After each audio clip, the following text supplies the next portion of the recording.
बिस्मिल्लाहिर्रहमानिर्रहीम। अजीज तलबा, आज हम उर्दू हिस्सा नज़म पेवस्ता है शजर से उम्मीदें बहार रख।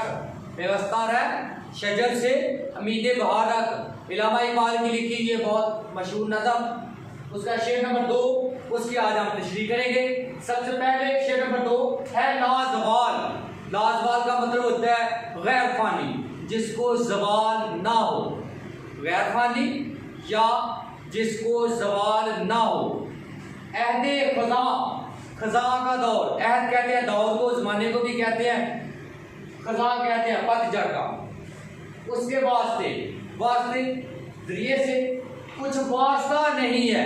वास्ता कहते हैं तल्लुक को। उससे बरगो बार से पत्ते और फल, बर कहते हैं पत्तों को, बार कहते हैं फल को, बरगो बार।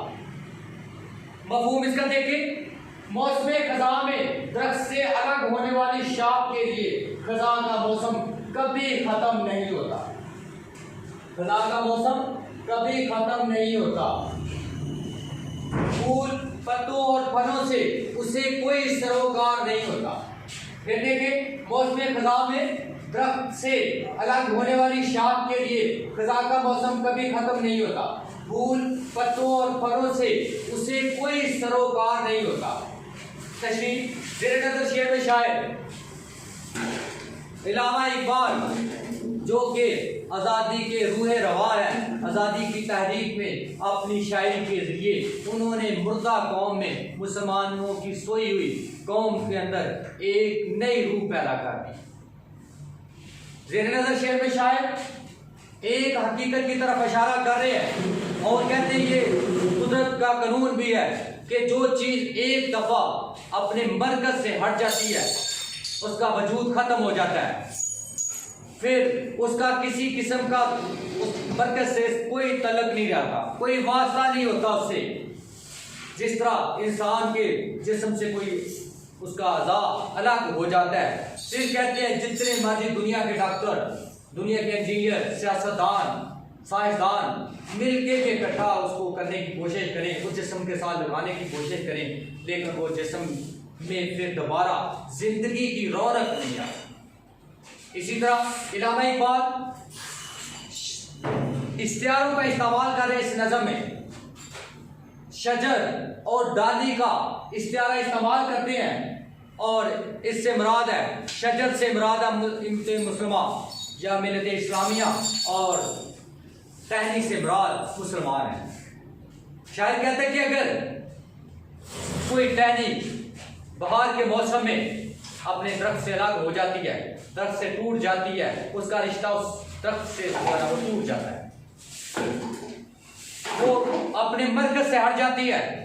फिर उस टहनी का उस दरख्त के साथ किसी किस्म का कोई नाता, तल्लुक और रिश्ता नहीं रहता, वो अपना वजूद खो देती है। फिर कहते हैं कि वो शायर कहते हैं कि वो टहनी के लिए हमेशा फिर खजा का दौर उसके ऊपर आ जाता है। फिर ना तो उसके ऊपर फल आते हैं, ना उसके ऊपर पत्ते लगते हैं, ना वो कभी हरी होती है। फिर कहते हैं इन चीज़ों के साथ उसका कोई ताल्लुक नहीं होता, वो बेजान सी हो जाती है क्योंकि वो अपने मरकज से हट गई होती है, दरख्त से अलहदा हो गई होती है। और कहते हैं कि ये कुदरत का असूल कि जो चीज़ हट गई उसकी मौत, जो अपने मरकज से दूर हो गई वो तबाही और बर्बादी की तरफ गामजन हो जाती है। और इलामा इकबाल अपनी शायरी में उस दौर की बात कर रहे हैं जब मुसलमान नाउमीदी का शिकार हो गए, मायूसी उनकी जिंदगी में शामिल हो गई, वो हक गोई से किनारा कर चुके थे, मजहब से दूर हो चुके थे, अंग्रेजों की गुलामी में थे, अगयार उनके ऊपर कब्जा किए हुए थे। हिंदू और अंग्रेज मुसलमानों को तरह तरह से जुल्म सितम का निशाना बना रहे थे, हर तरह से उनकी आज़ादी को सलब किया जा रहा था। और फिर ऐसे दौर में कहा जाता था कि मुसलमानों के अंदर हक गोई का वो जज्बा जो उनके इस्लाफ का वतीरा था, जो उनके बुजुर्गों की निशानियाँ थी, यानी कि हक पर डट जाना, वो उनके अंदर आहिस्ता आहिस्ता खत्म होता जा रहा था। मुसलमानों के साथ मुसलमानों की मोहब्बत कम होती जा रही थी। तो शायर कहता है कि ऐसे दौर में जब मुसलमान एक दूसरे से दूर होते जा रहे थे, इल्लामा इकबाल अपनी शायरी के जरिए उनके दिलों को गरमा रहे, उनके अंदर आज़ादी का, मुसलमानों का अखुवत और मसावत का जो है ना वो दर्स दे रहे। क्योंकि कुरान मजीद में है, नबी करीम सल्लल्लाहु अलैहि वसल्लम की बड़ी मशहूर हदीस कि एक मुसलमान दूसरे मुसलमान का भाई है, और फिर एक जिस्म की माँ ने उसको कुरान किया है कि अगर इसका एक हिस्सा बीमार होता है तो पूरा जिस्म बीमार हो जाता है। तो ऐसा ही कहते हैं कि इल्लामा इकबाल भी जो ना मुसलमानों के अंदर एक तहरीक सी पैदा कर रहे और उनको बता देते हैं कि नूर कुदरत क्या है। उनको इश्तिहारों के जरिए शजर और टहनी का इश्तिहार इस्तेमाल करते हुए उनको बताते हैं कि जिस तरह टहनी जो है ना दरख्त से अलग हो जाती है फिर वो खत्म हो जाता है, उसका फिर कोई तलब। इस तरह जो शख्स अपने मरकज से हट जाता है, यानी कि जो मुसलमान अपने वतन से हट जाता है, अपने मरकज से हट जाता है, उसका वजूद ही खत्म हो जाता है। और कहते हैं कि अगर आपने जिंदा रहना है तो फिर आपने उस मरकज के साथ अपना तल्लुक और रिश्ता मजबूत रखना होगा। वो उनका बड़ा मशहूर समझो ना समझो तो मिट जाओगे ऐ हिंदुस्तान वालों, ना समझोगे तो मिट जाओगे ऐ हिंदुस्तान वालों, तुम्हारी दास्तान तक ना होगी दास्तानों में।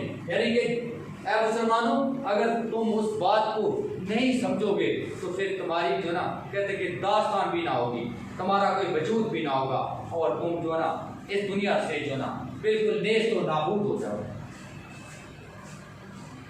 हवाले के साथ गनवादी हमने जो इस्लाम से निराश पाई थी, सैया से जमीन पर आसमान ने हमको दे मारा।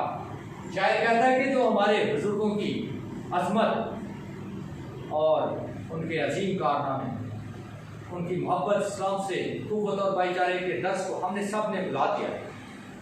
कहते इसी वजह से आज हम ज़वाल पजीर हैं। और इसकी मिसाल वो कहते हैं कि बंदा जो है ना आसमानों की बुलंदियों में छू रहा हो तो फिर फौज सही आ जो कहते हैं बहुत ऊंचा सितारा आसमानों के ऊपर, तो कहता है वहाँ से इंसान जो है पस्तियों में गिर जाता है जब वो अपने मरकज से हट जाता है, अखुवत और भाईचारे के रिश्ते को जो ना वो तोड़ देता है, तो समझो कि वो अपने आप को भी जो ना तबाही की तरफ जो है वो गम दिला देता है।